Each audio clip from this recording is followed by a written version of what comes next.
ನಮ್ಮದು ಜಾಗರಹಳ್ಳಿ ಶಾಂತಿ, ನಮ್ಮದು ಹತ್ರ ಜಾಗರಹಳ್ಳಿ. ನಮಗೆ ಇಬ್ಬರು ಮಕ್ಕಳು, ಒಂದು ಹೆಣ್ಣು ಒಂದು ಗಂಡು. ಮಗಳೇ ದೊಡ್ಡಳು.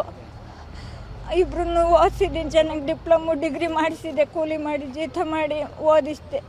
ಓದಿಸಿ ಅವರೆಲ್ಲರಿಗೂ ಇನ್ನೆಲ್ಲ ಕೆಲಸ ಸಿಗುತ್ತೆ ನಂಗೆ. ಅದಕ್ಕೆ ಕಾಲೇಜು ಮುಗೀತು. ಅಷ್ಟಿನ ತನಕ ಏನು ಮಾಡಿದ್ರು, ಒಬ್ಬರು ಎಲ್ಲರೂ ಕೆಲ್ಸಕ್ಕೆ ಹೋಗೋಣ ಅಂತ ಕರ್ಕೊಂಡೆ. ನಾನು ಹೋಗೋತಕ್ಕ ಅವಳನ್ನು ಸೇರಿಸ್ಕೊಂಡೆ.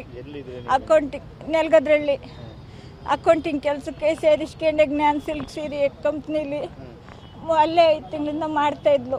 ಬತ್ತೀನಿ ನಡಿಯಮ್ಮ ಅಂತೀನಿ, ಅರ್ಧ ಗಂಟೆ ಮುಂಚೆ ನನ್ನ ಕಳಿಸ್ಕೊಟ್ಲು. 9:40ಕ್ಕೆ ಗುರುವಾರ 9:40ಕ್ಕೆ ನಾನು ಅದೇ 10 ಗಂಟೆಗೆ ಅವಳು ಬರೋಳು. ಇಷ್ಟೊತ್ತರು ಬರಲಿಲ್ವಲ್ಲ ಅಂತ ನಾನು ಮತ್ತೆ 11:15 ಮನೆಗೆ ಬಂದು ನೋಡೋ ಹೊತ್ತಿಗೆ ಅವಳೇ ಇಲ್ಲ. ಯಾಕೆ ಏನು ಅಂತ ನನಗೆ ಗೊತ್ತಾಗಲಿಲ್ಲ. ಎಲ್ಲರೂ ಕೇಳಿರಿ ಏನು ಅಂತ ನನಗೆ ಗೊತ್ತಾಗಲಿಲ್ಲ. ಆಗ ಪಕ್ಕದ ಬಿಲ್ಡಿಂಗ್ ಸೈಬರ್ನವ್ರು ಬಂದು ಫೋನ್ ಚೆಕ್ ಮಾಡೋದ್ರಲ್ಲಿ ಇವಳೆಲ್ಲ ರೆಕಾರ್ಡಿಂಗ್ ಮಾಡಿ ಇಟ್ಟಿದ್ದಾಳೆ.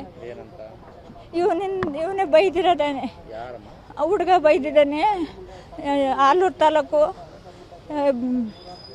ಕಲ್ಕೆರೆಪೇಟೆ ಹುಡುಗ ಸುಮಂತ್ ಅಂತವನ ಹೆಸರು. ಅವ್ರ ರಿಲೇಷನ್ನು. ಹಿಂಗೆ ಪರಿಚಯ ಆಗಿ ಒಂದು 3 ತಿಂಗಳಲ್ಲಿ ಅವ್ರ ಮನೆ ಫಂಕ್ಷನ್ ಆಯ್ತು. ಫಂಕ್ಷನಿಗೆ ಹೋದಾಗ ಅವ್ರನ್ನ ನಿನ್ನ ಮದುವೆ ಅವ್ರ ಮನೆಯವ್ರಿಗೆ ಹೇಳ್ಕೊಂಡ ನಾನು. ಅವಳಿಲ್ಲ ಅಂದರೆ ಅವಳು ಲವ್ ಮಾಡ್ತಾಯಿದ್ದೆ ನಾನು, ಅವಳಿಲ್ಲ ಅಂದರೆ ನಾನು ಹಂಗೆ ಮಾಡ್ಕೊತೀನಿ ಹಿಂಗೆ ಮಾಡ್ಕೊತೀನಿ ಅಂತ ಅವ್ರ ಮನೆಯವ್ರಿಗೆ ಹೇಳ್ಕೊಂಡೇ. ಅವ್ರ ಮನೆಯವರೆಲ್ಲ ಇವಳನ್ನ ಒಪ್ಸ್ಯಾರೆ. ನಿನ್ನ ಹಂಗೆ ಇಟ್ಕೊತೀವಿ ಹಿಂಗೆ ಇಟ್ಕೊತೀವಿ, ಅವ್ನು ಲವ್ ಮದುವೆ ಆಗವ ಅಂತ.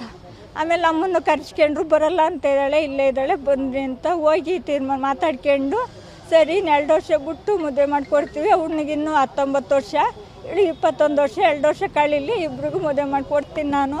ಅಲ್ಲಿವರೆಗೂ ಇವರಿಬ್ಬರು ಭೇಟಿ ಆಗೋದು ಬೇಡ, ಒಬ್ರನ್ನೊಬ್ರು ಮಾತಾಡೋದು ಬೇಡ, ಮಾತು ಬರ್ತವೆ. ಏನಾದ್ರು ಮಾತಾಡಿ ಏನಾದ್ರು ಒಂದು ಹೆಚ್ಚು ಕಮ್ಮಿ ಆಯ್ತು ಮಾತಾಡೋದು ಬೇಡ ಅಂತ ಹೇಳಿ ಬಂದಿದ್ದೆ. ನಮಗೆ ಗೊತ್ತಿಲ್ದಂಗೆ ಫೋನ್ ಮಾಡಿ ಅವ್ಳಿಗೆ ಟಾರ್ಚರ್ ಕೊಟ್ಟು ಅವನ ಜೊತೆ ಮಾತಾಡ್ತೀಯ, ಇವನ ಜೊತೆ ಮಾತಾಡ್ತೀಯ, ಅವ್ನ ಇಟ್ಕೊಂಡಿಯ, ಇವ್ನ ಇಟ್ಕೊಂಡಿಯ, ಅವನ ಜೊತೆ ಮಾಡ್ಕೊಂಡಿಯ, ನನಗಿಂತ ಬೇಕಾ? ಹೆಂಗ್ಸ್ರು ಕೊಟ್ಟು ಮಾತಾಡಿರೋ ಅವಳು ಯಾರು ಕಳ್ಸಕ್ಕೆ ನಿನಗೆ ಫೋನಲ್ಲಿ ಮಾಡಿದ್ಲು, ಅವಳು ಯಾಕೆ ಮಾಡಿದ್ಲು, ಅವಳನ್ನ ಯಾರನ್ನ ಜೊತೆ ಮಾಡಿಕೊಟ್ಟಾಳೆ?